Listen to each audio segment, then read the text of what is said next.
Alright, good morning. So napadana naman tayo dito sa SMJ Mall, no? Mandaue, Cebu City. Ito makita niyo yung beam yan, tapos meron tendons. Yan, yung dowel na yan, yung tinatawag na face cut, no? Alright, naputol yung kanina, so dito na lang ako magbibideo. Yung tinatawag na face cut, meaning face, kung sa Tagalog yung face yung muka, o dun siya nagputol sa muka.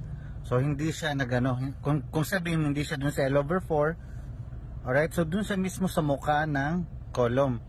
Kung NCP ang pagbabasihan, hindi inaalaw.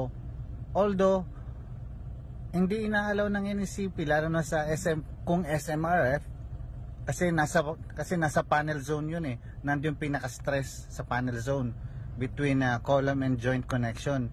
So binibigyan pa rin yan ng empowerment, no, ng kapangyarihan yung on record, yung structural designer of record ng isang project na mag-deviate, na lumihis sa ating code, but or provided na meron siyang analysis, design and analysis, at mas matibay pa ang kanyang tawag yan, ang kanyang paglihis sa sa code natin.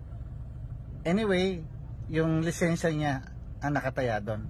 Yun ang pagkakasabi doon yun ang pagkakalahad. Hindi man word for word sa ating NCP. Okay? Sige, thank you. Bye-bye.